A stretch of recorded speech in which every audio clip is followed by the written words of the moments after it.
Hello, everybody, and welcome to the Noel Zone. This is the Tarda Zone Talks. I hope you're all doing very well indeed. And for the next half hour or so, I'm going to leave this stream to you guys. You guys can ask me.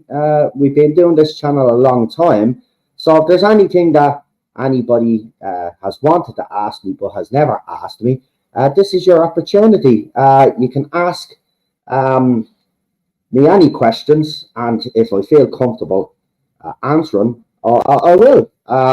So I want to do something different. But before we get into that, I just want to obviously let you know what's happening next week. So next week, uh, maybe this time next week, we will be launching our new members stream.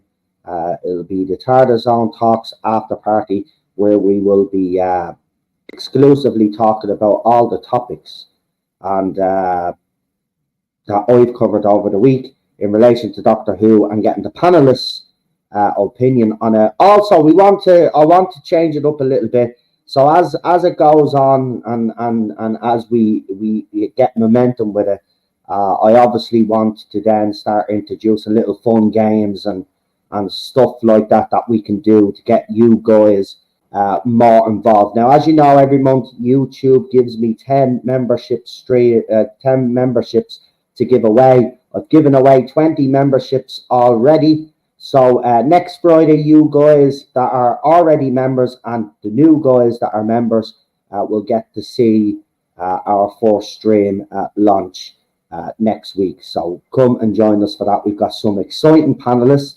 Unfortunately, I couldn't get the third panelist that I wanted on because they're going to be very, very busy. So unfortunately, the third person that I wanted, obviously, I can't get.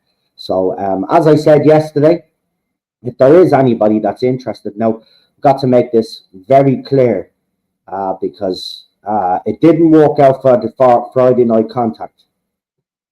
Because as you can see, we'd normally be doing Friday night contact. But Lee has stuff going on at the moment. Chris has some stuff going on at the moment. And, you know, it was only me and PD kind of doing what we had to do. But, it's not the same when you don't have the full panel that you told everybody that you were going to have. So, obviously, Friday night contact, I kind of just phased it out a little bit because, if you can't get people to come on, you can't get people to come on.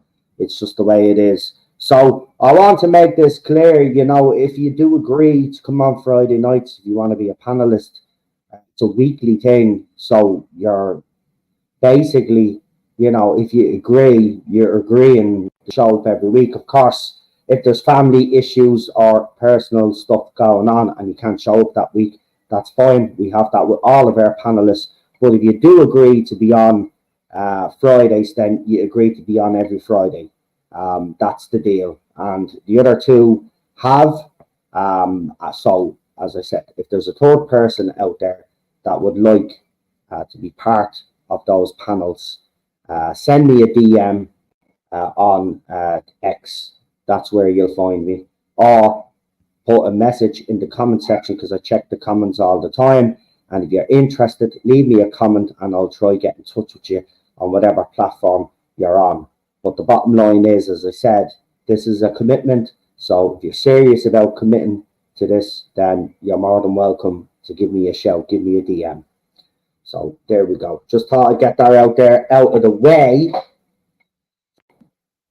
before we carry on tonight. So as I said, this is the Noel Zone, and this is Ask Me Anything. So we've been running this channel for nearly, I think it's 6 years now. And in those 6 years, we've never really done a Q&A. So this is kind of like a Q&A.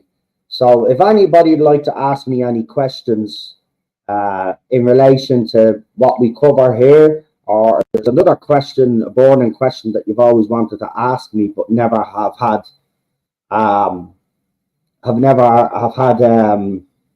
I wouldn't say the guts to ask me. If you haven't had, you didn't want to ask because you probably thought it'd be a bit uncomfortable. Now this is your chance. And Lindsay, with the first one, asks, and this is the first question, so I'll throw it up on screen.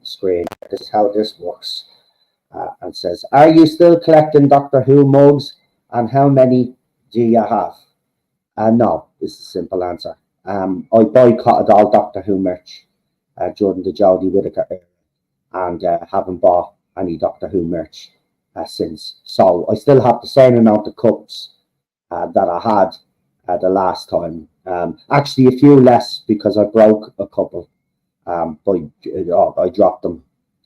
Hot tea, picked it up, dropped the cup. So a couple of them were smashed, unfortunately, because of my own stupidity. But I still have all the other cups. So I think in total we had 8 Doctor Who cups. We've got 6 now. I've also got, obviously, a Back to the Future mug. I've got an all Superman comics mug. And I've got a Star Wars. When I say Star Wars, I mean Disney Star Wars mug, the BB-8 mug when BB-8 was a big thing. I have one of those mugs as well. But yeah, haven't collected any Doctor Who merch since. So that's the answer. Michael says, 6 years. Boy, you make me feel old. Well, I didn't think I'd still be doing this. To be quite honest with you, I thought I'd have me moment with the Jodie Whittaker era, and then people would get sick and tired of listening to what I had to say and would move on. But 6 years later, we're still here. So, we've had a lot of stuff happen over the last 6 years, as you know. So the fact that we're still here is probably a bit of a miracle, but we are, and we're still going.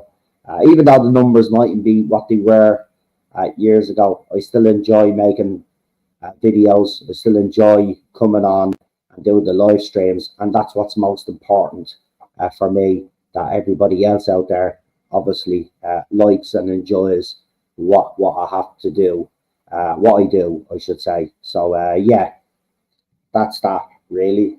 So Lindsay with the first question. So if anybody else has any other questions that you want to ask, we've got Bobby D who asks, have you heard the new Seuss Kempner interview? RTD was totally on board with it. The host said Doctor Who now is better than classic. Yes, I will be reacting.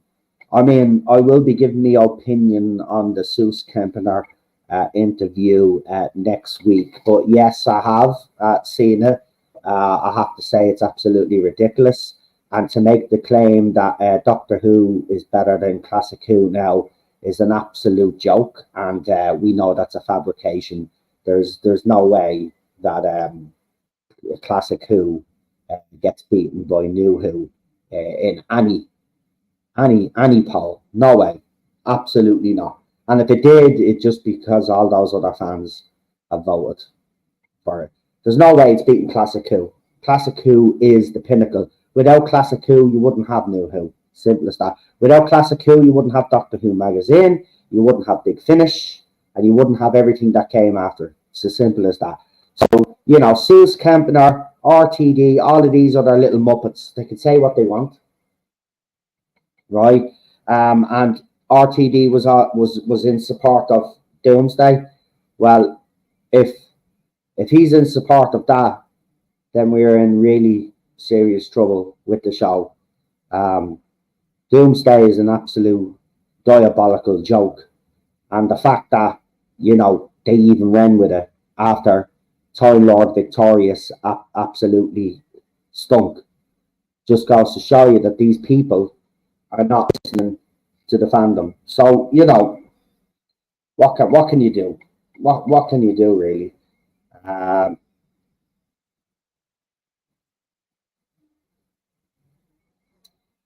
Various things has asked, hey, I really love the classics.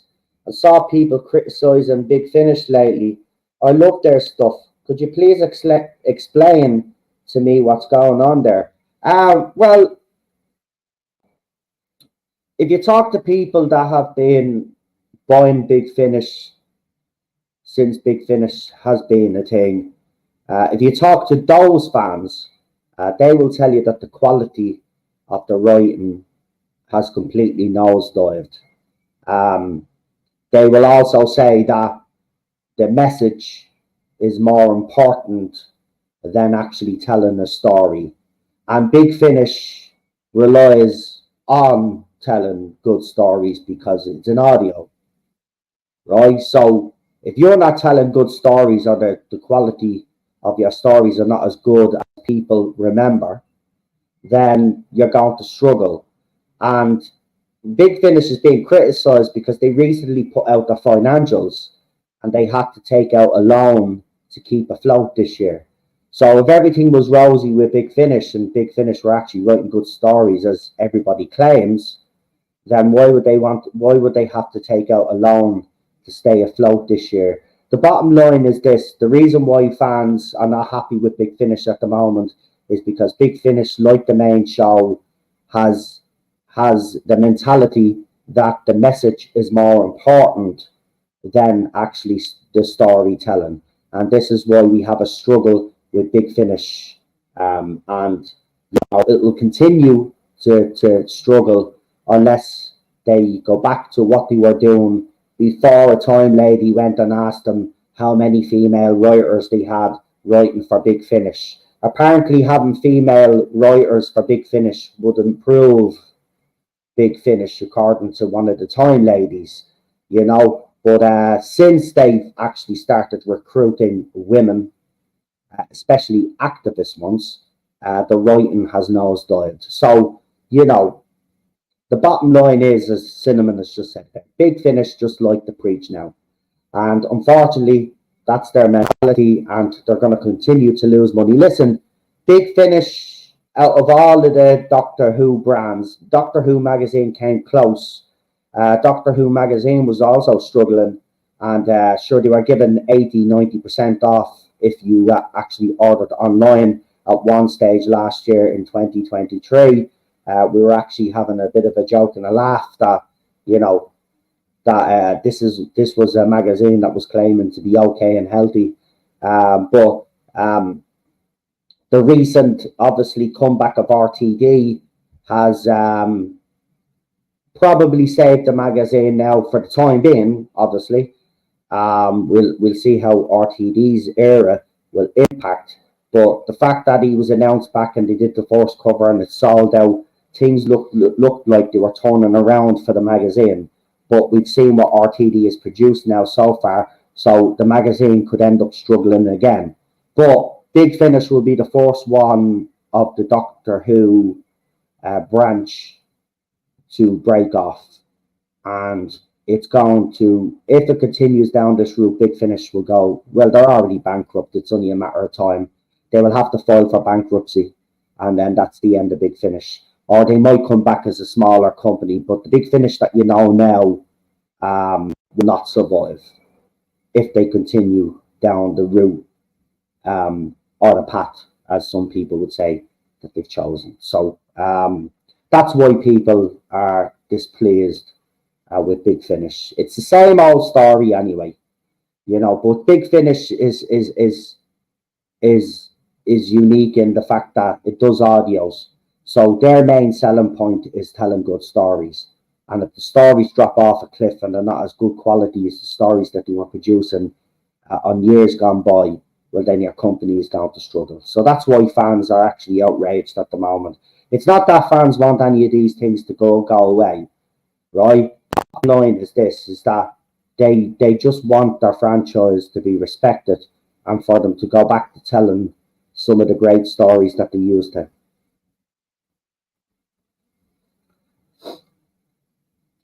Lindsay with another question. Remember, if you've any questions to ask me, that's what this is. Ask away. So I'll only be putting up the questions just to let you know. Do you think personally that Doctor Who will ever get back to what it used to be, or do you think it's unsavable now? Doctor Who will never go back to what it was when it was relaunched in 2005. No. Do I think it's unsavable though? No. I still do believe if you get the right people in, you get people in that are great at writing sci-fi and are only interested in writing sci-fi. Obviously, those people then would have to learn and understand Doctor Who lore and all of that in canon, so they don't do stupid stuff like we've seen over the years. But it is savable, but with a caveat. It would have to be still put on hiatus, I think. And then if you were to bring it back in a few years' time, then you have a better chance. If you were to get rid of, even if you were to get rid of RTD now, right, Shooty and all of that, and you are to just, you know, reinvent the show, but at the same time do what people know and love about Doctor Who. It's too late now in that aspect, because there's just so much that's gone on over the last 5-6 years, and some of it is unforgivable to Doctor Who fans. So you kind of turned the fans off as well. So you would struggle. This era, RTD era, is going to struggle. This is why there's panic mode within. We've seen the panic. There's panic mode, right? It's as simple as that. So unless these stories actually use, then we're in a lot. The show is in a lot of trouble. So there you go.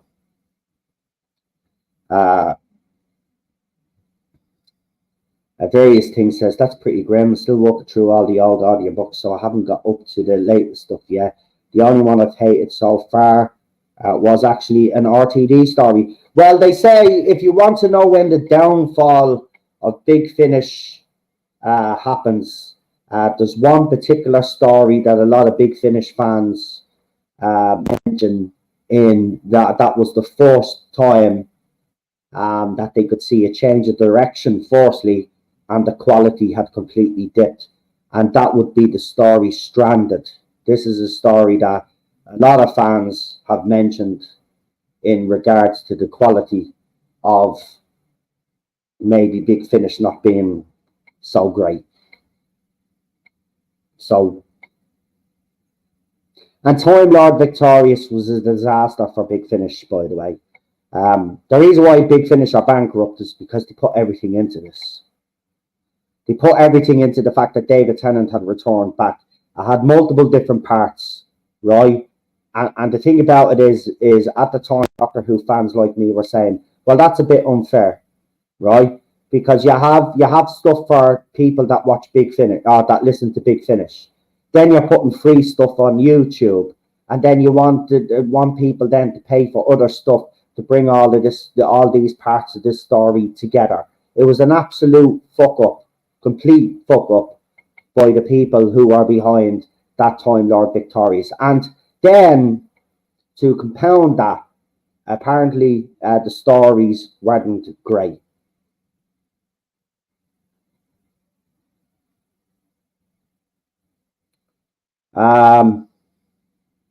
In relation to that, no, just very briefly, I'm not going to get into it, but no, of course he'll never apologise. People like him don't apologise, and then when they do apologise, it's a half-hearted, not really meaning an apology. So, you know, I've had plenty of people in this fandom apologise to me, and then a couple of weeks later then attack me in another video. So I don't take any of your apologies very seriously.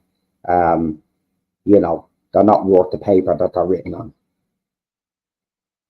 The Uncommon Storm says, I am glad I never got into Time Lord Victorious.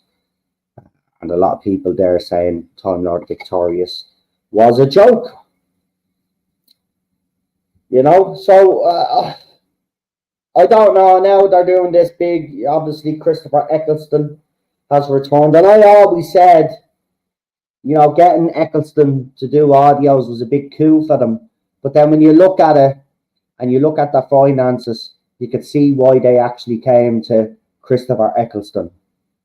This is an organisation in Big Finish that's actually desperate now, right?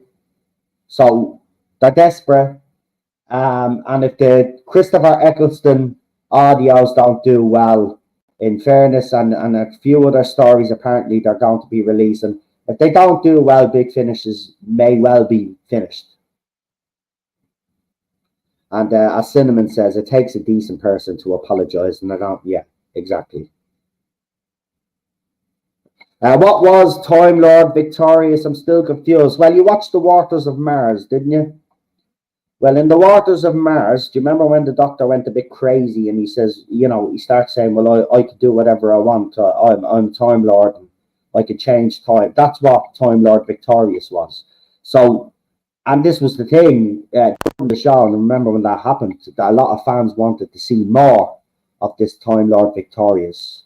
So it was something that fans wanted. And Big Finish then decided that they were the ones that were going to do it, but it didn't pan out the way fans were actually thinking what they were going to get.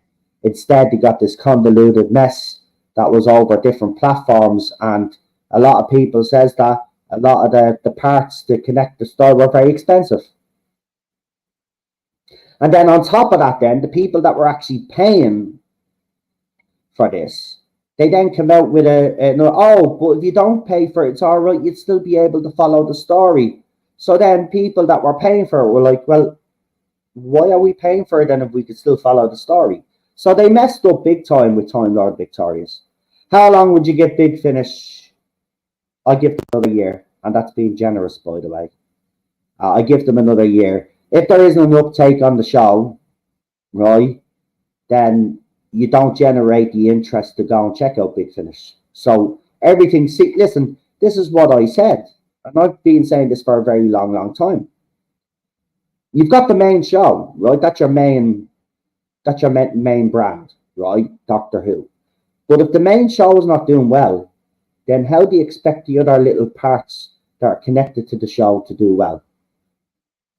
Right? This is why we've seen Doctor Who magazine struggle, and this is why we've seen Big Finish struggle. So the people out there, right? One of them was mentioned in the chapter, right? That spin the ratings and tell everybody, oh no, these people are lying. These people are lying. They're not telling the truth. Right? They're just saying it because they hate Doctor Who. They're bigots. They're not real fans. You know? No. Fact of the matter is, we'll tell the truth. You guys are actually helping destroy this show because you won't come out and call it out, right?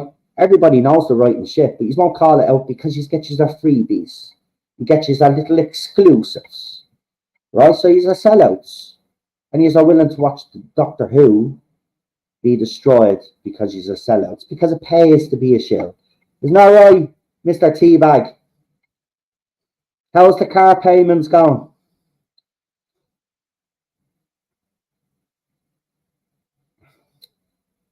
One thing I'm worried about is that Big Finish goes down, what's going to happen to their back catalogue?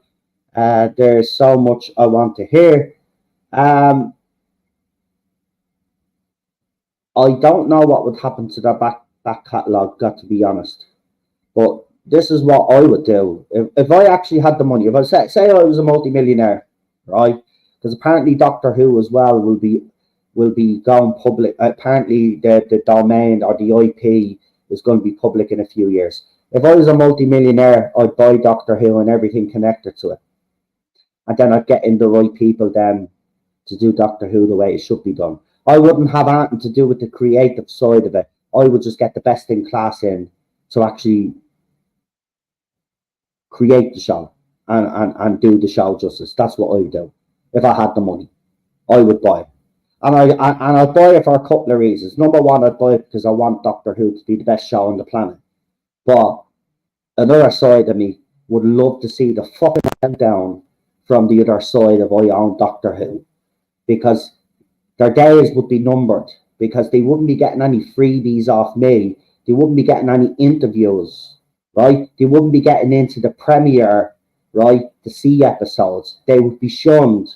Because for the simple fact of the matter is they've helped with the downfall of Doctor Who. And I would concentrate on bringing in old and young fans who clearly love the show for what it is, right? Or the way it was done before all of this nonsense happened. And they would be the ones that would be rewarded. the actual fans of the show. So that's what I would do. If I had the money, I would buy it. I would. I would buy it. It'd be an investment worth making, in my opinion, because as I said, I would get the best in class in to do this show justice. I would not have any agenda, no nothing. I would just want Doctor Who to be the best show that it can be. Remember, BBC have always had a golden goose. They've never known what to do with it, right? I would have that vision and I'd know exactly what to do with it to make it a global success. RTD and Disney are not going to make Doctor Who the global success. And when I mean global success, I mean proper global success. I mean the biggest show on the fucking planet, just like Game of Thrones was, just like Lost was when that came out years ago, right? That's the ambition you should have for Doctor Who, for it to be the best version of itself. But none of these showrunners want it to be the best version of it. They want it to be used as the best vehicle to get their message across, just like Kurtzman does with Star Trek. Not trying to be doom and gloom here all the time, but these people have given me nothing to look forward to, right? This is a show that I have loved all my life, right? And these people just don't respect it. They just don't respect it, right? And I have no issue with any new fans coming into the fandom, by the way, and loving what we love. What I hate is then they come in and start dictating that, oh, well, this character is problematic. You're going to have to change this character because he's problematic. For who the hell are you? It's not problematic for Doctor Who fans. So, bye-bye. If the show is not... listen, and this is what I'll say to all you newer fans now. Listen, you have such disdain for classic Who and stuff that they have done in New Who, right? So why are you even here in the fandom claiming to be a Doctor Who fan if you hate everything that the show and previous showrunners have done on the show? I don't get it. Don't get that mentality. The show is not free. The bottom line is, as I said, Doctor Who isn't for everybody. That's not a dirty word. It's not for everybody, right? Right? It's a specialized niche genre, whatever you want to call it, right? The sci-fi horror as well. There's different types of sci-fi genres as well. But that's why we have so many genres out there, right? Because the industry tries to cater to everybody. But the new thing is, oh, let's try and make all these shows cater to everybody when they're not supposed to be designed that way. They're not designed that way. Doctor Who, Star Trek, Star Wars are not designed for a mainstream audience. Simple as that, right? They're a specialized genre, right? And they're for people like us, geeks, nerds, whatever you want to call us, right? That's who it's aimed at.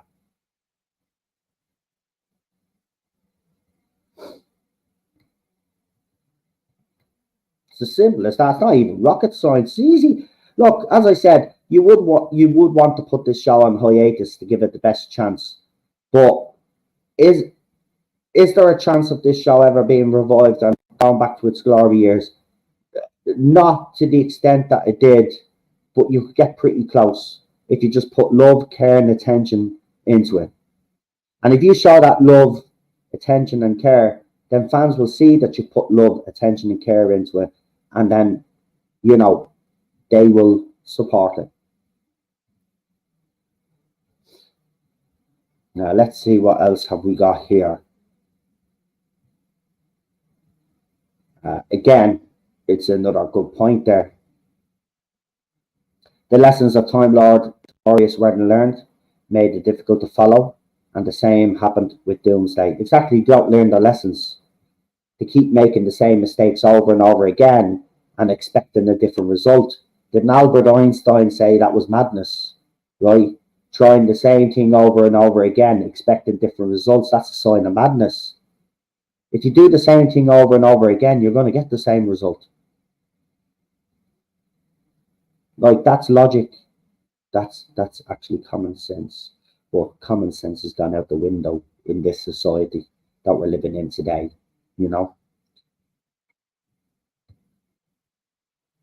Is it true that Jodie Whittaker actually wanted to leave after her first season and her and Chibnall's walked out? Right. Okay, this is what I'm known for in the fandom. By the lefties, I should say. Obviously, the people that were following me for a year before this stuff broke, knew me. But this was the moment where, well, I probably announced myself to the fandom when I took on Crystal D.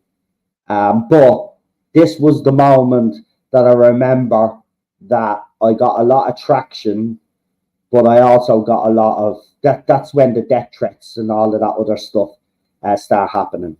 Because I was the YouTube channel that broke the whole chaos in Cardiff and actually put evidence together and pieced together stuff at the time that was happening. The videos are still up on the YouTube channel if you want to have a look. Very interesting things happened at the time. But I had received information that Jodie Whittaker and Chris Chibnall. Chris Chibnall stormed off. Jodie Whittaker did threaten to leave. Chaos in Cardiff did happen. Tolson Cole left the show, and it wasn't because they wanted him to go. Tolson Cole left the show because he was sick of all the bullshit. But look, little bits and snippets have come out since then. But as I always have said on here, the Chaos in Cardiff thing will fully be exposed because these things do. Just like the JNT stuff years ago, it always comes to the surface. So, I've always been, I was called a liar. I was called every other name. They attacked me wife. They even attacked me dog because I dared to say that she was going to leave. Yes, Jodie Whittaker was going to walk out after the first season. She didn't think, after the backlash, she just didn't think it was worth the effort, right? She didn't want to do the work, right? And ever since season 1, there's been an issue. So there was always that tension there. Then obviously season 2 happened, and then obviously then COVID and all of that other stuff, and then we got a delay on the 3rd season, but then eventually happened. But yes, Jodie Whittaker was going to be leaving after the 4th season. She was convinced to stay by Piers Wenger, and Chris Chibnall was also convinced by Piers Wenger to stay. Now you ask, why would Piers Wenger beg them to stay or convince them to stay? Well, he was the one that put through all his backing behind Whittaker and Chibs. So he couldn't let us see as fans that it was a disaster and that it failed. So he had to convince them to stay. And then they did. And then the rest is history. But yes, chaos in Cardiff did happen. I remember YouTubers at the time doing hit pieces on me saying I was lying. Since then, a few articles have come out to back me up that there were problems. Even a recent article said that there were problems behind the scenes from season 1 onwards. And I was the first channel to do that and break that news. And I got so much grief and so much stick. But that was the moment then as I said, the fandom got to know who I was. And then, of course, then that's when I met the delightful Mr. Teabag and others like that. And ever since then, they've slandered me and called me a liar.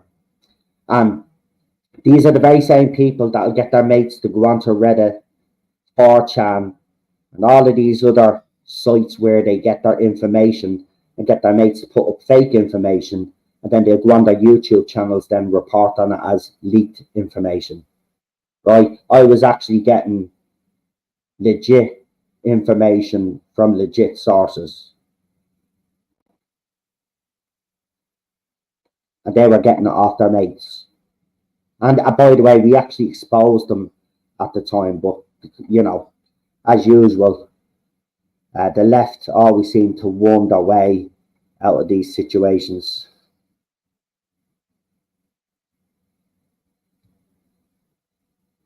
If you bought any Big Finish, download it to your device or buy the physical like me. Yeah, there you go. Various things. That would be a great idea.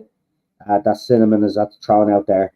I would buy the physical copy if you can afford it. I would listen. I'm gone past buying digital. I'm gone back. I'm one of those people now that believe you should buy physical media because we've already seen, and yet again they're censoring movies and TV shows. I seen Scrubs is the latest victim. So Scrubs, the TV show about nurses and doctors, as you know, the comedy. Whether he's like that or not is besides the point. But they have censored certain episodes apparently that are problematic now. So if you're a fan of Scrubs and you're watching it as a digital release, you're going to be missing episodes. So always go out and buy the physical copy. Noel, if you could go to cast as the Doctor, who will the Doctor be played by if I was casting Doctor?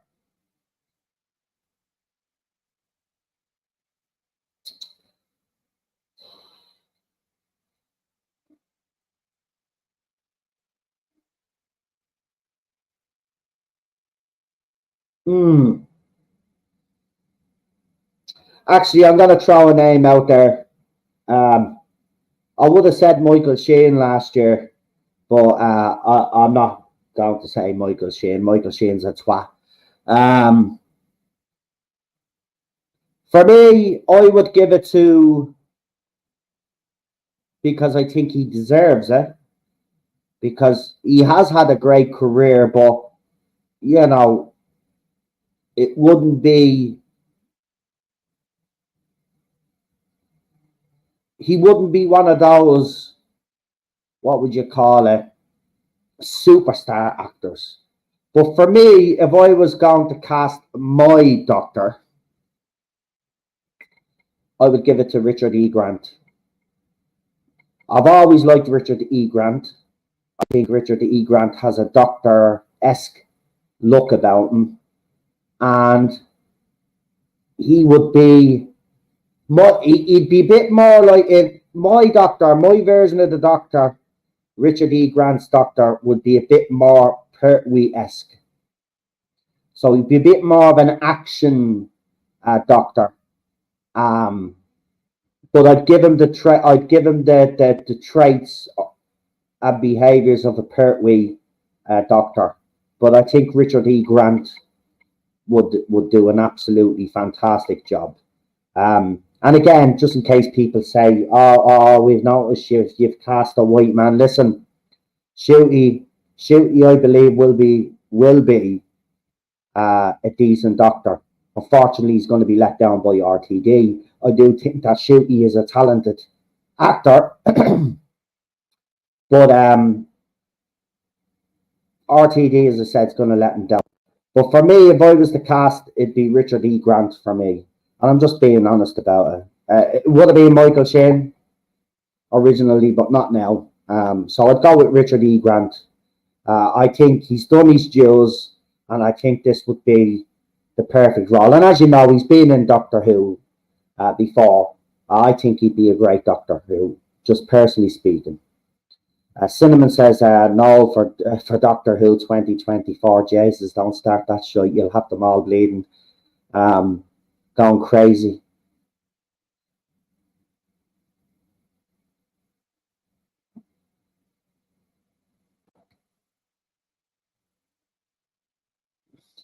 Can't see Big Finish going down, says Raymond. Could see a few people stepping in, not because of Doctor Who, but Anderson and great stuff. There's a lot of copyright floating around Big Finish. Yeah, but who's going to dip their hands in their pocket to actually finance them, to keep them? Listen, they've had to get a bank loan of, how much was it? Nearly 400,000, so just under $500,000. No, but listen, nobody is going to pay the money to save Big Finish. It would cost too much. And As I said, you could actually ask, you know what, Big Finish could actually ask the fans, if every fan gave £1, Big Finish would be saved tomorrow. Then I would say then, as a caveat to that, well, why should fans give £1 when Big Finish and other people connected to the Doctor Who brand have been openly hostile towards the fans? So I say, burn, baby, burn. Let it burn. Let it die. If you don't respect the fans, why should we respect what happens to Big Finish? Now, if fans did give £1 each and the show was saved, well, there would be conditions on that, as far as I'm concerned. I would say, yeah, you can have all of this money, but this is the bottom line. The woke agenda gets removed from Big Finish completely, or you don't get any of this money. It's as simple as that. Again, I'd buy the whole lot up I would. I'd buy Big Finish as well, buy the Doctor Who magazine, buy the actual show. I'd buy the whole franchise, every single bit of it. And as I said, I'd get best in class. Every single person would be getting sacked that works in Doctor Who magazine.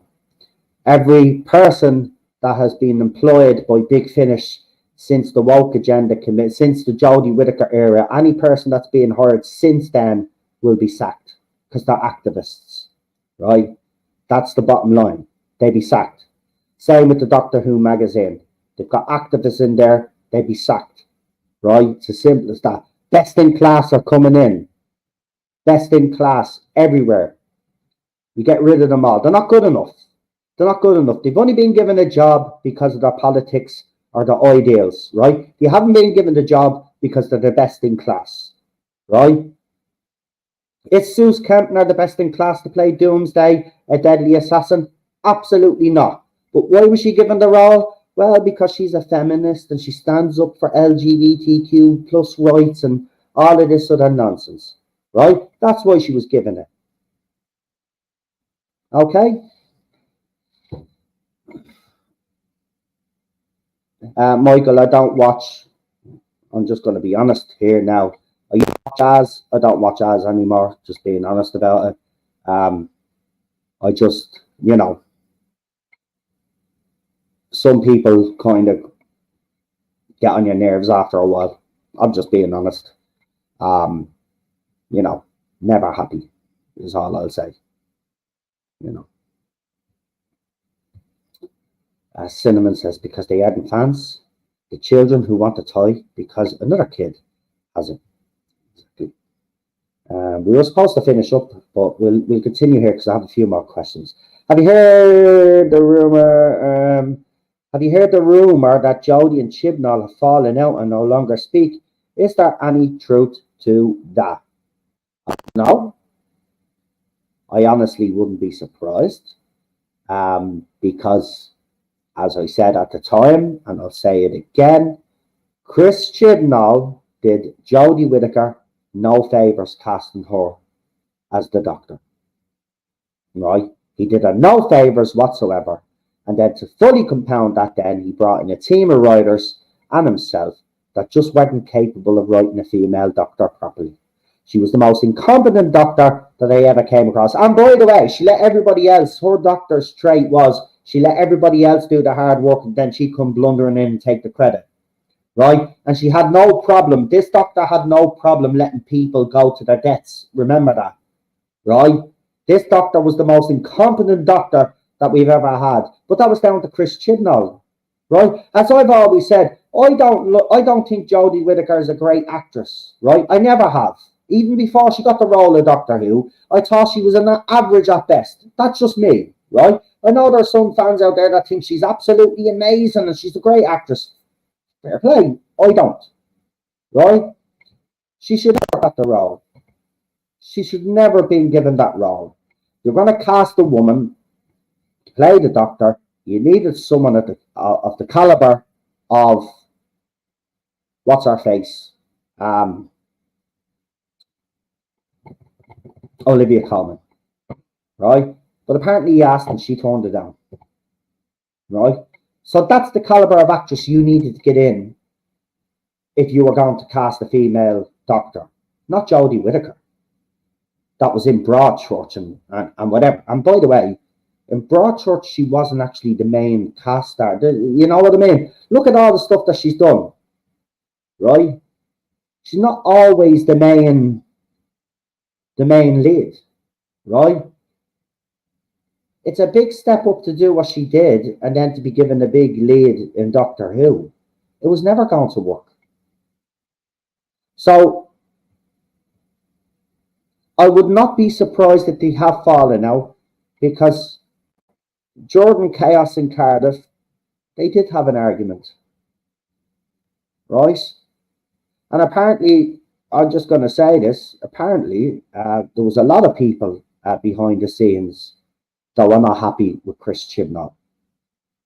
And it got to do with scripts. He'd send a script for them all to, you know, learn their lines and stuff like that. And then they'd be getting ready then to film the scenes, and then he'd come blundering in and say, oh, I want to make changes. So, you know, he was never good enough for Doctor Who. And apparently now, a recent article, he spoke about, he's happy about what he produced. Well, if you're happy with what you produced, fair play to you. All I can tell you is Doctor Who fans will never forgive you for your bullshit. Anyway, let's see what we got here. What's your favourite memory to do with Doctor Who? Mine is watching with my dad when all the videos came out in the 1990s. Well, my dad actually introduced me to Doctor Who, but what's my favourite memory got to do with Doctor Who?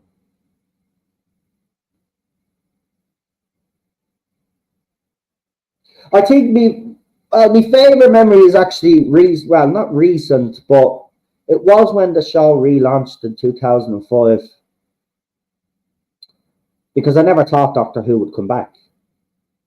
So to see that trailer, or the little teaser that I saw, knowing that the show was going to come back, considering I was in a pretty bad state and a bad frame of a mad state of mind, and I didn't want to be here anymore, that is probably my favourite memory, because I'm still here today because of that. So even though I do criticise RTD and everything that he's done so far since he's come back, I will always thank him for the fact that he did save me life, because without him bringing the show back, I wouldn't be here today.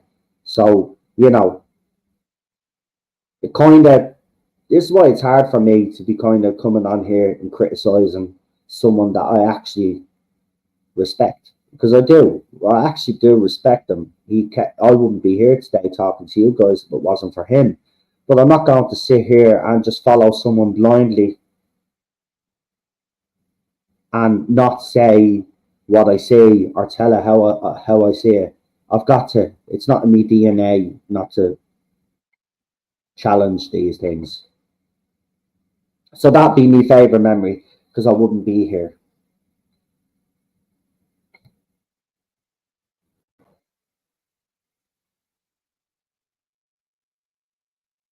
Right, just seeing if there's any more questions.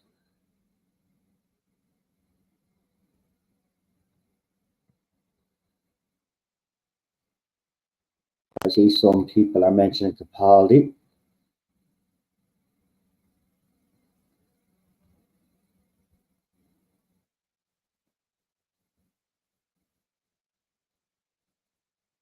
How is the potential political plan going? Hope that's not too nosy. Political plan. In relation to what the walked eyebrow, if you don't mind me asking, I don't know what you mean there, so if you could clarify what you mean, and I'll answer. Do you think Absent Friends will be leaked? A script has come to light and we know copies exist. Look, Big Finish can't afford not to be holding back audios, is what I'll say. And I know that in the Big Finish fandom, there's been calls for this story. Will it happen? I don't know. But it should. So that's my opinion on it. A lot of people like me comment on Richard E. Grant. Yeah, another reason why I'd give it to him. I think he'd be a great doctor. I really do. Really do.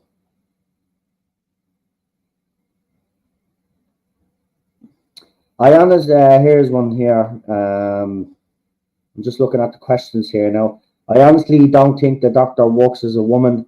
It's a male role. Would you agree? Well, I'm not going to listen. Not going to back down what I said at the time. Doctor Who's been a male role for over half a century. Why would you change something that has been a success? And people say, well, how can you claim it being a success? Well, it lasted for 50 years with a male lead. So, I mean, why you'd want to upset the apple cart and change that is beyond me. I mean, on one hand, for Chibs, yeah, it was brave, but it was also a stupid thing to do. It was also a stupid thing. And to the fans that keep bringing this bullshit up, oh, well, they were thinking of casting a doctor in the 80s, a female doctor in the 80s. Well, if we had done it in the 80s, right, we wouldn't have had an issue when Jodie was cast. There may have been an issue back then in the 80s, by the way. I don't think this would have went over too smoothly either with Doctor Who fans in the 80s if they cast a female in the 80s. But what would have happened was there would have been probably acceptance of it a lot more than today, right? Because, of course, then if that female doctor had went on in the 80s to be successful, then as soon as you get to Jodie Whittaker, then there isn't the backlash there, right? But you see the scripts then and the shit that she came out with, then you're not helping yourself. So either way, you know, I don't think it would work. She's just wrong on too many levels. But yeah, it was a success for over 50 years with a male as the lead. Why you'd want to change that is beyond me. But that's the world that we're living in now. Everything has to be changed.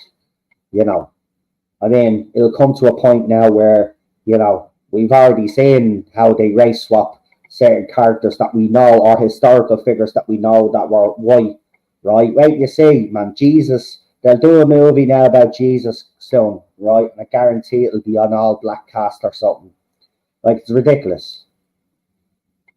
It's ridiculous. Because apparently the new thing now is we were all, by the way, apparently at one stage we were all black. Yeah, that's the new thing. Oh, and climate change only affects transgender people now, apparently, according to some general in transgender general in America. This is the bullshit that we're putting up with. Like, climate change affects people. I call that more, and trans people more. Right, here's one. If you could go back in time, who would you rather hire as showrunner instead of Chris Chibnall?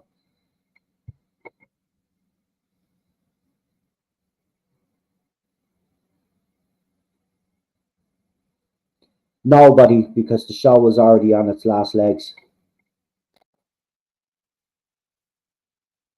Listen, see, people believe, or some out there believe, that the decline happened during the Whittaker era. It didn't. The decline actually started during David Tennant's run, believe it or not. RTD stayed on a year longer than he should have. Now, we got season 4, and then if you remember, then that whole year, then we had these specials, and he dragged it out over the year. RTD should have left after series 4, right? Journey's end should have been his end, but we know that wasn't the case. Then Moffat then did a soft redo because he knew that the only way to stop this show from declining, because it was declining. You look at the specials compared to what we got in series 4, the decline was already happening, right? The novelty had worn off, basically. I know that's hard to say, but it's the truth, right? So we had a good season under Chibs, under Moffat. right? So it reinvigorated the show, but at the same time, you had the 50th anniversary coming up. Remember that, right? So there was a lot of hype then. You take that 50th anniversary celebration. I don't mean the episode, but if you take away the fact that Doctor Who was 50 years old at the time when Moffat came in, I don't think Series 6, 7 would have done as good, to be quite honest. Because, you know, even though I have said that the Moffat era is a little bit better than I remember it, there's still a lot of piss poor stories in there, right? So the decline actually happened, if we're being really honest about it, it happened at the end of RTD's era with his specials. Then we had that one season where Moffat, because he did something, the soft reboot, and that fourth season of his is absolutely amazing. Let's not beat around the bush. We've all said it. His fourth season was great. Then you had season 6 with the Impossible Astronaut and all of that. And season 6 did start off, but he split season 6 in two. Do you remember? And again, that's when you could actually evidently see then that the ratings were coming down. So the ratings have been on the slow decline ever since. It was never going to get any better. That's the thing. It was never getting any better. But if you could maintain an audience, a viewing audience of between 10 to 11 million, 10 to 12 million, right, in the current climate today, that would be a success for RTD. And that's what he needs to emulate, right? He needs to do what Jodie Whittaker did in her first episode for a whole season. He needs to maintain those numbers, but he won't. And we've already seen that's gotten lower numbers than even Whittaker's stuff. So, but if I was really pushed, I would agree with Cinnamon, but I would go more for Toby Whithouse or Mark Gatiss. Because Gatiss was working with Moffat, and Gatiss and Moffat's writing style was rubbing off each other. So you'd get Moffat traits in Gatiss writing and vice versa. So I would go with Toby Whithouse. If I was to pick a showrunner, it'd be Toby. Actually, if I owned it, if I was running Doctor Who right now, if I owned that IP, that franchise, Toby Whithouse would be the first person that I would be ringing up to see if he was interested in taking the helm. He'd be the first person I'd give a ring to.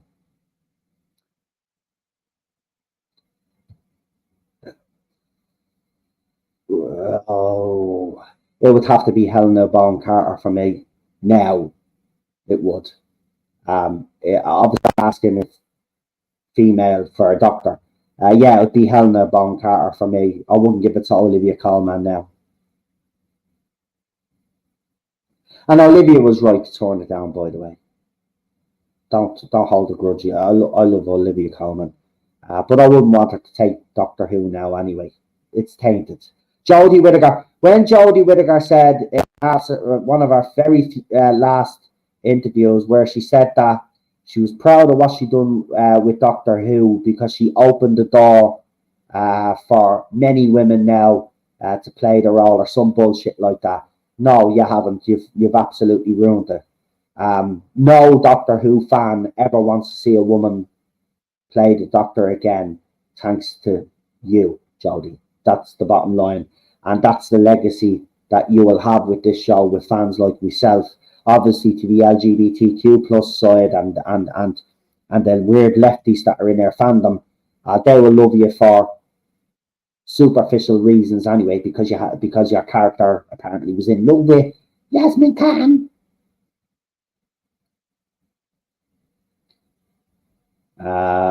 Well, I'll be heading off now shortly. Right, we've hit the hour mark, but hold on. We've got a few more. So I'm going to fly through these real quickly. How about something more positive? What's your favourite classic serial? New Who story, Doctor, companion, and enemy? Right, my favourite classic serial would have to be, well, I've mentioned this, it's a personal favourite. Obviously, it's not the best episode. but one of my personal favorites, and I've always said that Pyramids of Mars um, is a classic serial that I love. But of course, I do love Genesis of the Daleks. Who doesn't? New Who story. If I was just to pick one, I would pick Midnight. But it's not it's not my favorite, but it's because I have so many favorites in New Who. But Heaven Sent would be the best episode ever written, in my opinion. A Doctor Who episode. It'd be unfair to kind of use that. But if I was just pick an episode for the scary factor and everything that makes it a Doctor Who episode, it would be Midnight. My favorite companion in New Who. I do love Donna, but they've brought her back now and kind of tainted her. But I'll be fair, Donna is still up there for me. I loved Martha Jones. Wasn't a huge fan of Billie Piper, got to be honest, even at the time. I'm not a big fan of Rose Tyler. She was self-centered and a bit of a bitch. Not the actress, the character. I did like Martha Jones. I did love Donna. But, you know, the two companions that stand out for me would be Donna Noble and Bill Potts, because I did like that dynamic between her and Peter Capaldi. I did like that student professor. Classic companion has to be Sarah Jane Smith. There is no competition. But enemy, who's my favorite enemy? Well, I'm kind of sick of them now, but I do love the Daleks, and I absolutely love the Cybermen. But Jordan New Who's run, they've absolutely crapped all over those characters. And I am a fan of the Sea Devils, so when Jodie Whittaker's era did bring back the Sea Devils, I was actually over the moon. And I did like the costume design and all of that. But of course, Chibs had to do something different with them, and now they can fly or whatever it was they were doing. And they had this weird sword thing, Yogi Bobs, that made no absolute sense. But the design of them was absolutely fantastic. That's the one thing I've always said about Chib's era. I mean, the quality of the show was shit. But the monsters and the villains, and I don't mean them all, but especially the classic ones that we grew up with, or the villains that we've known, he did improve on them. He did improve on them. I mean, Daleks he made more sinister. I will definitely say that they were more sinister under Chibs, right? But I just didn't like the design of the new Daleks. But his Daleks were more sinister, right? I mean, the lone Cyberman, something that could have been explored a lot more and looked like a very interesting character. But again, Chibs didn't do much with that. But that was another thing as well. I did like the new design of the Cybermen as well. I don't like the Cyberlords, of course. But there were some things that he did do that I did like. I didn't hate everything about the Chris Chibnall era. I mean, the thing that I hated most was the writing and Jodie Whittaker and that girl and Chris Chibnall and Piers Wenger. And who was the other gobshite that worked with Chibs? Matt Stevens, right? They're the people I didn't like. The Daleks scared me more, Lindsay, in answer to your question. The first time I saw a Dalek, I was like, woo!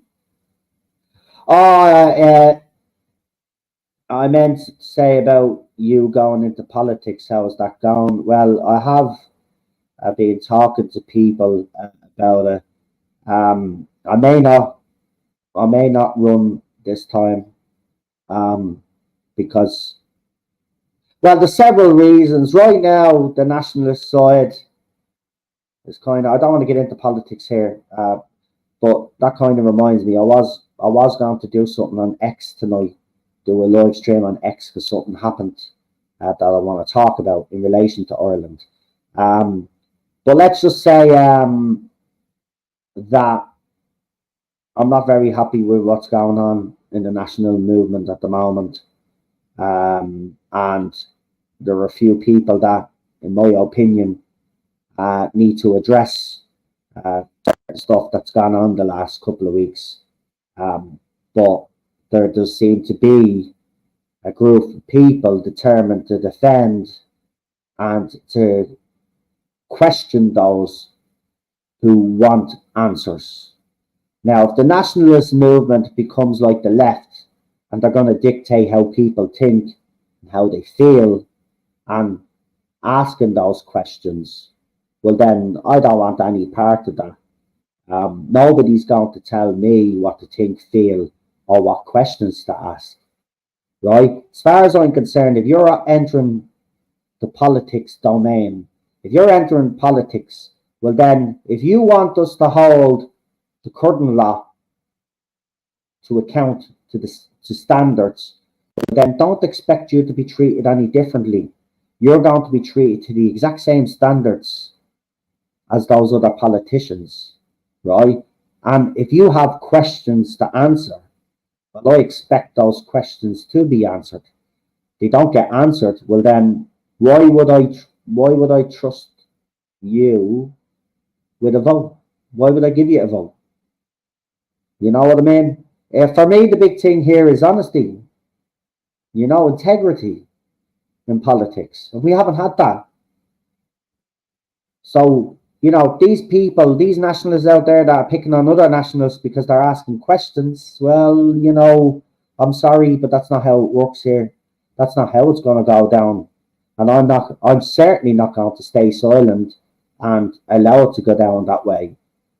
The bottom line is, something came out last week. It doesn't matter who reported on it, but something came out and questions need answers. Simple as that. But when I see other nationalists defending and then turning on other nationalists for asking those questions, I say, fuck no, it's not happening on my watch. I don't care who you are. Problem is that some people within the national movements have gotten a big head and a bit of an ego because they've gotten a bit of traction lately. So they think now they could tell people how to think, feel, and what thoughts they should have. Well, you ain't going to fucking sway me in any fucking way, right? The bottom fucking line is this. If you're a nationalist, right, that's fine, fair enough. But if some nationalists out there, right, stuff comes up about them, right, well, then they need to address that, right? And if people are going to go out there and defend that, well, I say fuck no, right? I say fuck no, right? We want answers, right? It's as simple as that. So right now, no, I'll talk to a few people. I'm going to be meeting up with a few people over the next couple of weeks, and then I'll decide then. But I won't be joining any party, nationalist party. I don't trust them. Also, I will say this, and this is no offence to any of the English friends, but I don't like the fact that Irish nationalists are cozying up to British nationalists, because I'm not being smart here, but why are British nationalists getting involved in their shit when they've got their own shit to be dealing with? And I don't like it. It makes me feel uncomfortable. So I will call this shit out. I have no problem. I don't care what fucking side you're on, right? I want this country to be safe against foreign or domestic threats. I don't give a shit, right? It's as simple as that. So if someone wants my vote, right, well then, if something comes up about you, you address that issue head on. Simple as that, right? Empty words are not going to do it.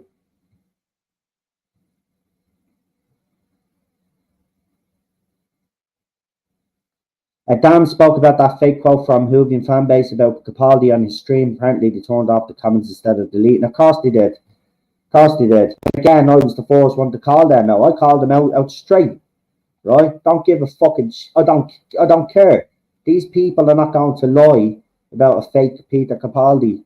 I do. You know me. I'm a straight shooter. I don't care what side. Listen, if you're on the same side as me in an argument, but if you do something wrong or you say something I don't agree with, you know me, guys. I'm not going to hold back. I'm not going to keep silent just to keep the fucking peace. Right? Oh, don't upset the apple cart. No, we got the momentum here. Don't give a fuck. If people have questions to answer, they will answer those questions. If not, I'm going to keep on it until they do. Simple as that.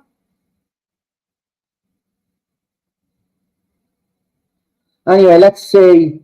Daniel's left a question, so I'll read this out.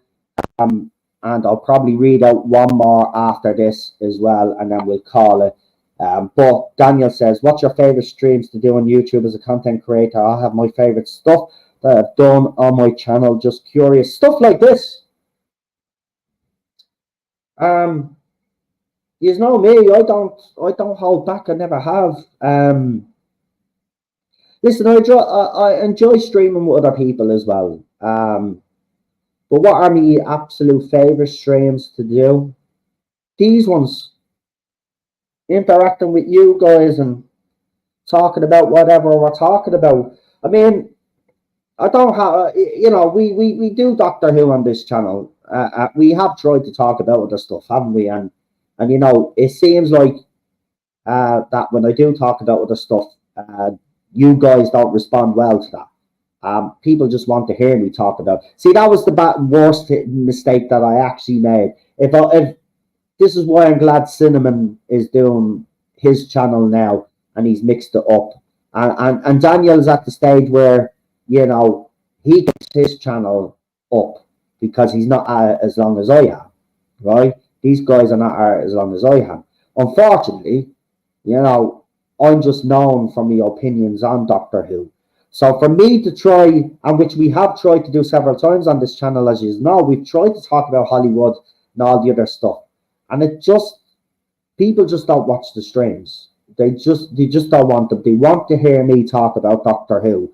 So I would have to say my favourite streams are the ones where we talk about Doctor Who. And I am enjoying this one. So a lot of people are agreeing with me there on the... After rewatching the Matt Smith series, 7 is a lot stronger than 6. It is. They ruined it by splitting 6 in half anyway. So, I mean, what can you fucking do? You know what I mean? Other than Doctor Who, is there any other shows that shaped you or had an impact on you? That's a great fucking question. I have to read this. Yeah, Star Trek, the original series, and obviously the first time I saw Next Generation, I was absolutely mesmerized by that Enterprise. I actually had one. But again, my dad introduced me to those shows. So, but other stuff that has impacted as well in my life would be history as well, like though, not just TV shows or movies. Egyptology, I've always had this fascination with pharaohs and stuff like that, and Egypt. So I've always been very fascinated by that. And the same with Titanic. I'm a huge Titanic buff. Me and John, real super doctor. We've done a lot of Titanic streams on here. We've even done some movie streams as well. But I suppose if you're asking me what the biggest influence and impact, it would be Doctor Who, though, of course. The rest came kind of after. So I would have to say, other than Doctor Who, it would be history. It would be history. I've always been very fascinated with human history and the things that we've achieved, especially back in the past. And then you look at what we do today, and I look and say, well, how come the human race has become a lot more stupid? Because we've regressed. We haven't actually progressed. People think we've progressed. We haven't, we've regressed, right? You look at what the ancient Egyptians could build, right? You look at all those cathedrals around the world. You look at all those buildings, the Great Wall of China, all of that. We have we've regressed. We've gone backwards, right? And by the way, actually the biggest piece of evidence to show that we've regressed is actually using something historical that happened years ago. Look at what we did or allegedly did in 1969. We landed a man on the moon, right? Yeah. So from a technological standpoint, that was progress. But look at the industry now. It's regressed, right? We haven't got SpaceX and other private individuals. The space program has gone backwards. We've regressed. They even said that they didn't have the technology anymore. They don't have the technology that they had in 1969. This is why they've been doing the Orion space missions now to see if we can get past the Van Allen radiation belt, right? And this would be a big conspiracy theory is point on the fact that we didn't go to the moon because you can't get past the Van Allen radiation belts, right? That's what the conspiracy theorists will say. And look, got to admit it, I was one of those people that didn't believe we landed on the moon, but we have landed on the moon. The conspiracy theory is basically that people just think that we didn't have the technology. We had the technology since the 1940s, right? So we did go to the moon. There's actually, listen, this can be actually proven without a shadow of a doubt anyway. They put, when Neil Armstrong and co and obviously the later missions went to the moon, they put reflectors on the moon, and on Earth here they have a place where they fire lasers at the moon, and that's how they're able to judge the distance between the Earth and the moon. And for anybody that's up to date with all of this, you will know that the moon is actually moving closer to planet Earth right now.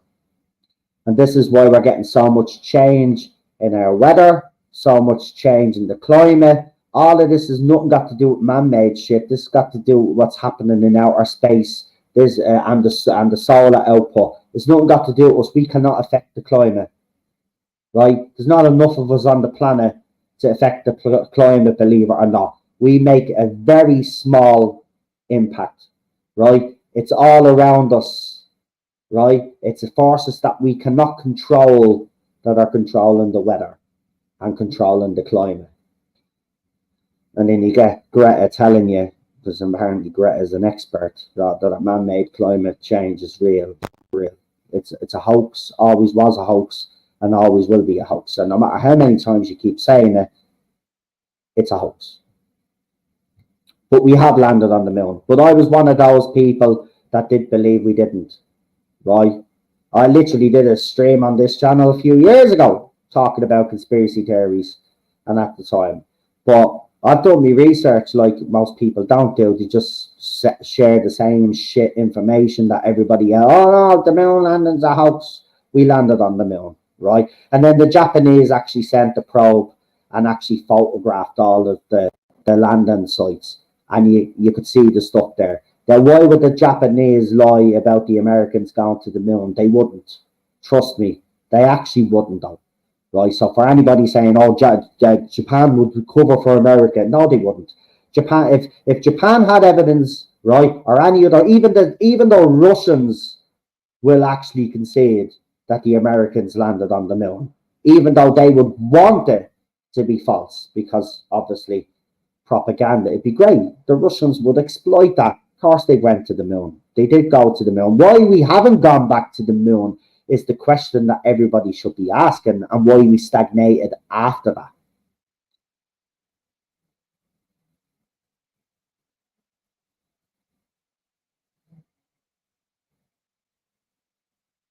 Oh, I do believe that something happened on the moon. I do, listen, I do believe when those astronauts landed on the moon. Apparently, now I've seen the footage like all yous, right? Because obviously I wasn't around in 1969. I was still in my daddy's sack, right? But I got to see the footage like everybody then, what we were taught in school and all of that. Now, if you remember watching the footage, during the original broadcast, there was a 2-minute delay. There was actually a 2-minute cutout. During those 2 minutes, and this leads you down another rabbit hole now, guys. Right? This goes into aliens and all of that stuff. So do you remember the episode that they did in Doctor Who with the monks? And the monks were there when humans landed on the moon. Do you remember? Well, that's exactly what was not monks now, by the way, but that exactly what was supposed to happen during the iconic moon landing in '69. It is reported that Neil Armstrong had got back to Houston and told them that they had a welcoming party watching them take their first steps on the moon. Right? So why haven't, you know what I mean? And apparently, if true, we were warned to stay away from the moon.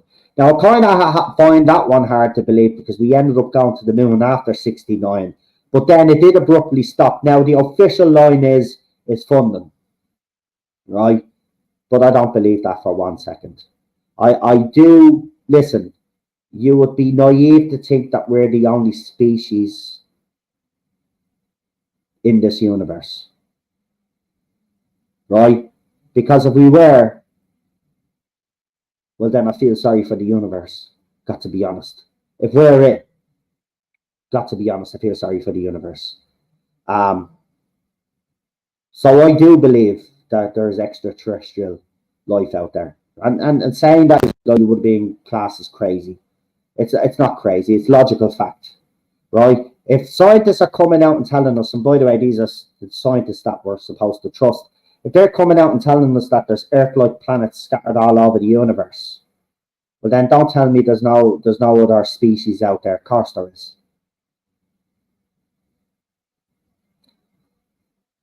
If the Earth is flat, does that mean the moon is flat too? No, the Earth isn't flat.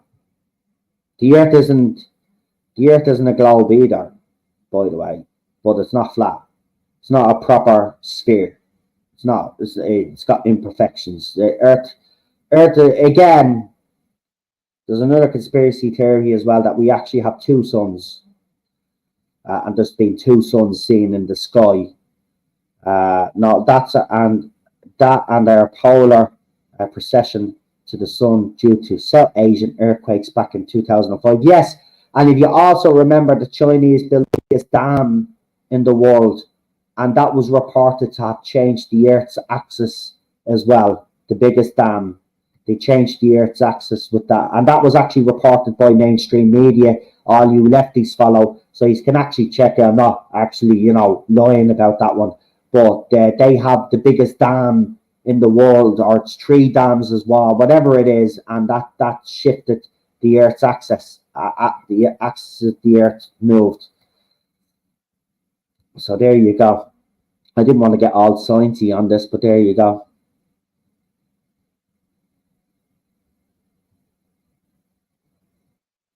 Well, the space program was originally set up to bankrupt the Soviet Union, right? That was it. Okay. When Sputnik happened, the Americans were panicked, right? Russians were way ahead of them. So, how all of this moon conspiracy actually comes about. That's how this actually comes about. Because the people that believe that the moon landing is a hoax are the ones that will tell you, well, we had to beat the Russians, so that's why we faked the moon landing. Because after they went to the moon, then the Russians actually then decided to change. They actually then sent probes to Venus and stuff like that. So they completely neglected the moon and try get to the moon, and then focus then exploring other planets with probes. And that's exactly what the Russians did.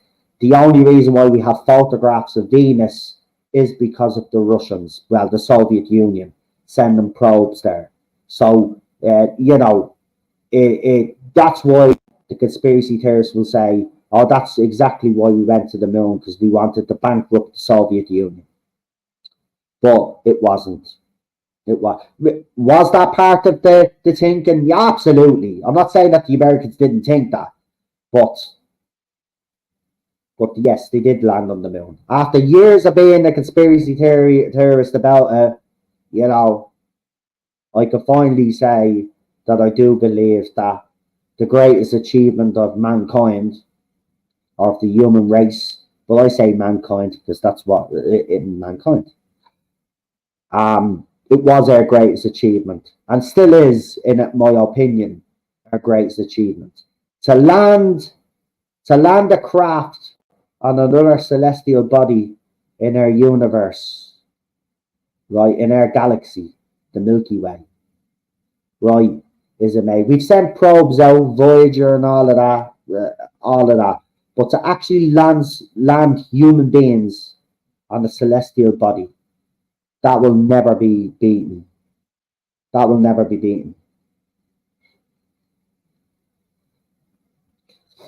So we'll see what happens when they send the diverse crew up into outer space. Because the next crew that's going up to the moon, because it's not about just 4 astronauts going to the moon or 3 astronauts going to the moon. It's like they've made a big deal out of all of these are diverse people,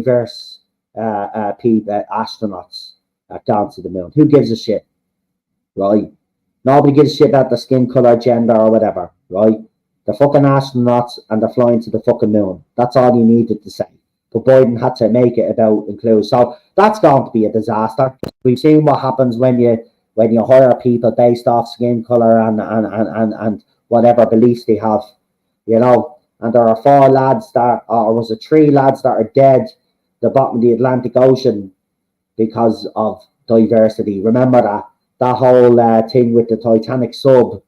You know, if they had hired the right people, apparently the company they got rid of the people that were working there for years and hired diversity hires, and now we've got debts on our hands. That's what happens.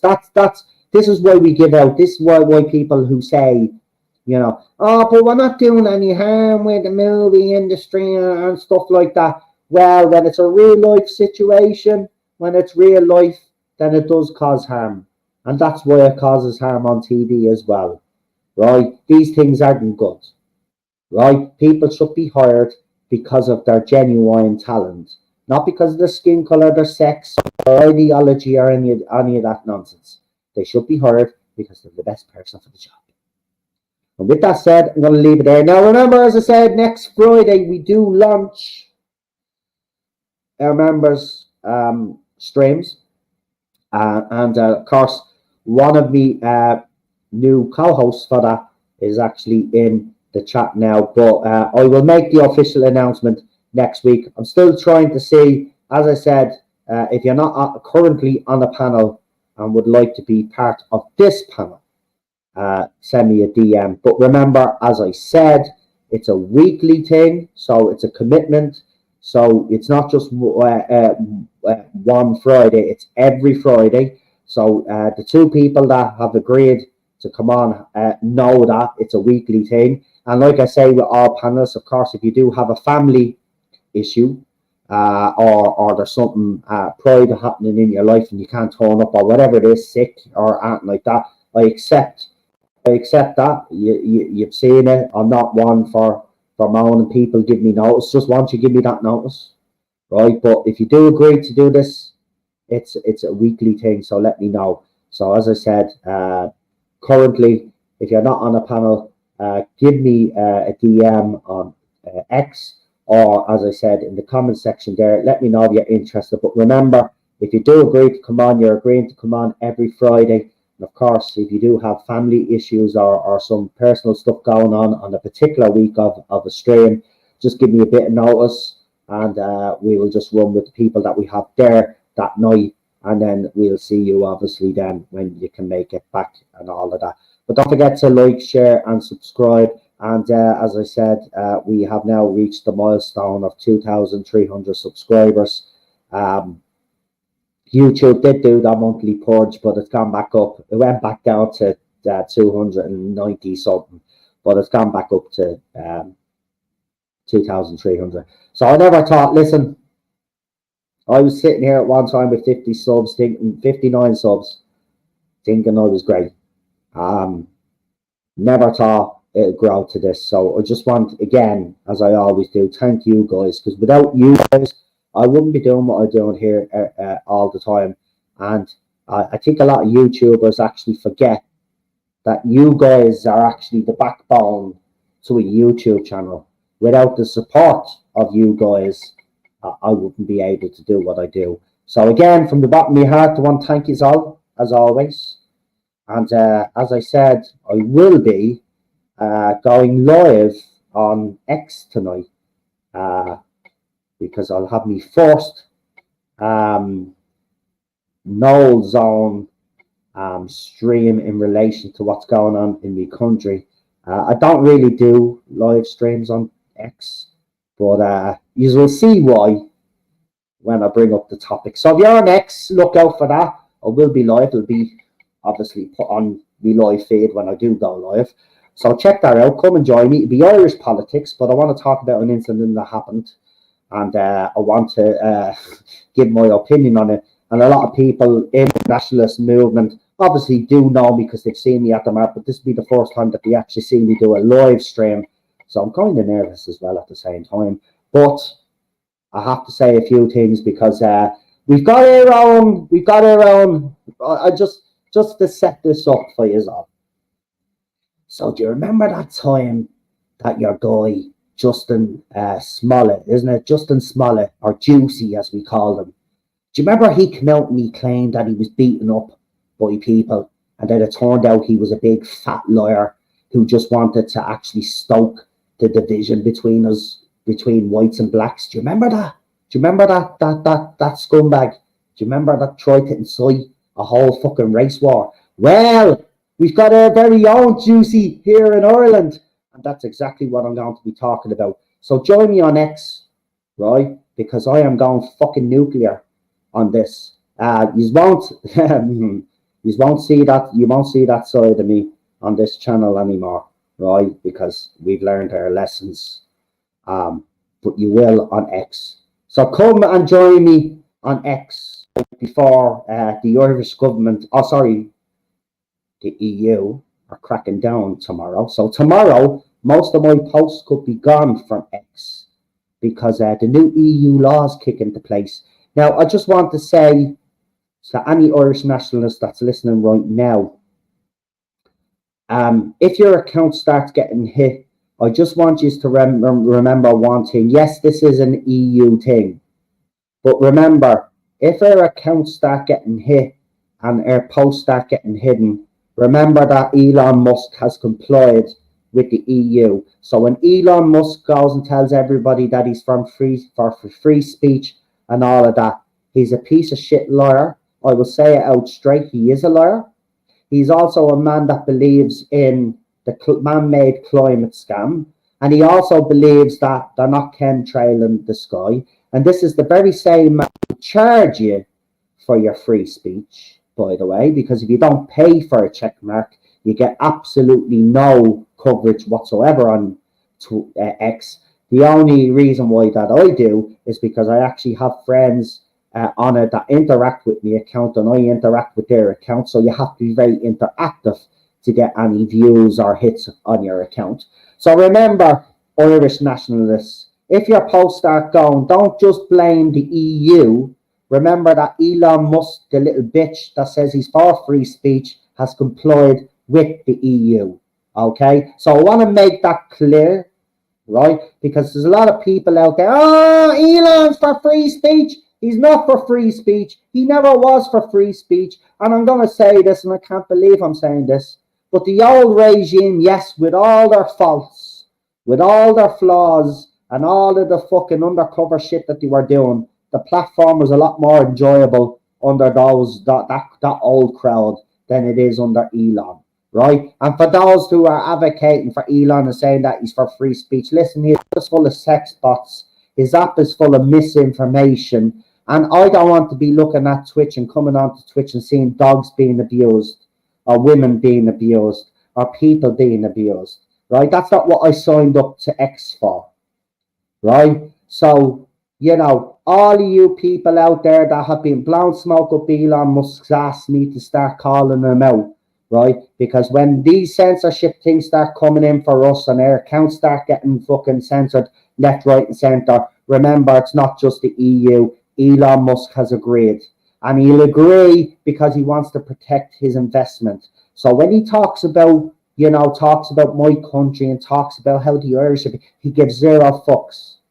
At the end of the day, for him, it's the bottom line is this, right? And for people out there claiming that he's not an elitist, he is an elitist.